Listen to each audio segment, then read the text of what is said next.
Welcome back. Now, Dr. John Campbell, who's also a familiar face on this show, says the evidence is physical. It exists. You can see it, feel it, put it under a microscope.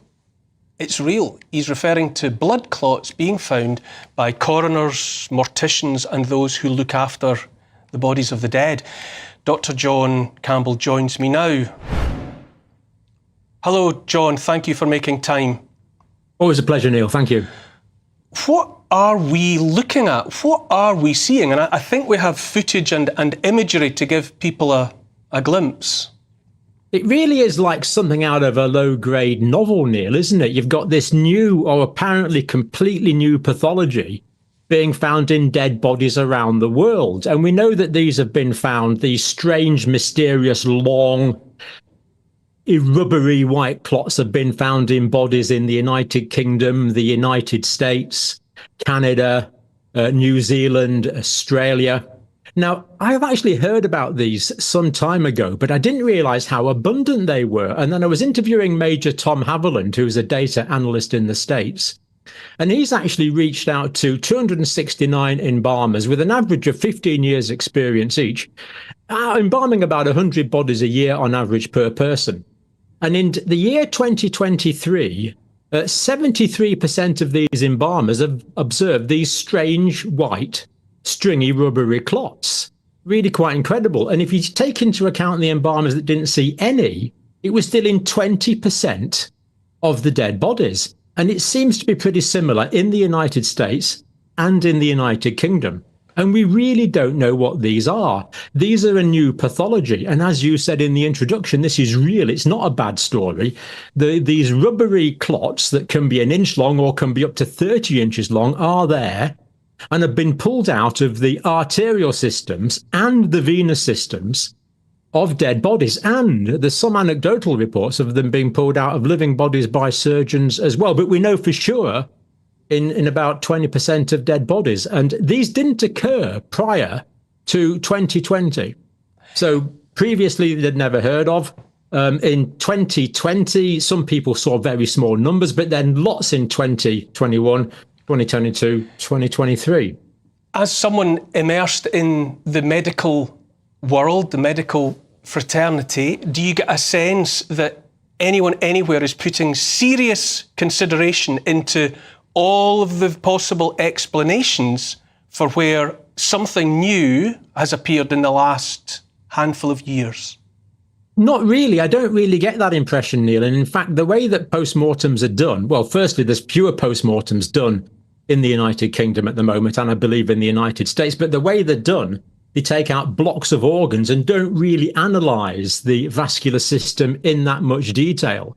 And one of the undertakers, as we was talking to on this, he'd actually got a body that had been post-mortemed, autopsied, came back into his facility. He was trying to embalm this body because relatives wanted viewings. And as he was looking at the body and he couldn't get the embalming fluid around the body. And he pulled out a 30-inch clot from the femoral artery in the leg. It really is quite incredible. The big question, of course, is when did these clots form? Were they forming or starting to form in the months, weeks, hours before death? Is it a peri-death phenomena? Is it a post-mortem only phenomena? It does appear that there are some cases where these occurred in life. But either way, it doesn't matter. I've talked to about 20 doctors around the world now, including 3 or 4 medical professors, a couple of pathologists and many doctors and physicians and surgeons, and they'd never heard of this. This does appear to be a genuinely new pathology. John, bear with me while I involve Tonya, who's in the studio with me. What do you think, Tonya? You look at a sudden emergence of a new medical phenomenon. Global phenomenon. And what have we done? Would you like to speculate? Well, what have we done differently globally that we haven't done before 2020, 2021? We all know what it is. We all know what it could well be. And yet we are restricted from saying out loud what we truly believe it to be because we don't live in a free world anymore. What's the big thing that we've done different? We all know it. John, how is it? How does it feel to be operating in a world where speculating about things that appear quite obvious is somehow forbidden ground? You know, this is the new reality for the likes of us. It's rather frustrating. I mean, in the 1950s and early 1960s, Austin Bradford Hill and Richard Doll believed that lung cancer might be caused by cigarette smoking. And in 1965, Austin Bradford Hill came out with a set of criteria where we can adjudicate these sort of things. And we have these criteria. We have the pathologists, we have the histologists, we have the cytologists. We could analyze this properly. We could use these Bradford Hill criteria. Is there a correlation? How big is that correlation? Is there consistency between different countries? Are there other possible explanations? Does a particular cause follow a particular cause? Is the effect come after the cause and not the other way around? And this is clearly an effect of something. Is there this temporal correlation? Is there a biological gradient? Are there plausible mechanisms? Is there coherence? Is there experimental evidence? Is there analogy? And potentially, is there reversibility? We know all these things. We could do all these things, work out what the heck is going on here.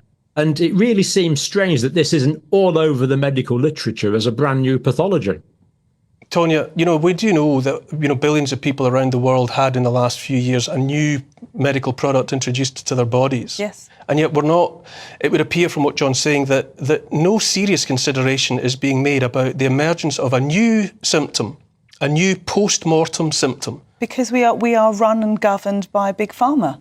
And Big Pharma have a lot of money to make, and they don't want us to actually have this open and honest conversation about what is suddenly appearing in our bodies, in the bodies of our children, the bodies of our parents. And while I have you, John, the new way of calculating excess deaths to which I referred, just a quick answer. How much of a surprise was that for you? Not much of a surprise, Neil. It's good to know that so many fewer people died in 2023 than we thought had. I thought we had a bit of a problem for a minute, so it's all quite a relief. I mean, it just beggars credulity, doesn't it? We don't like the figures. Politicians are being embarrassed. So, hey-ho, you change the way that these deaths are being Running reported. out of time, John. Credulity well and truly troubled. Thank you so much for being with me, if only briefly, John. I'm afraid that's really all it is, all I have time for this week. A big thank you to all of my guests, especially you, Tonya. Thank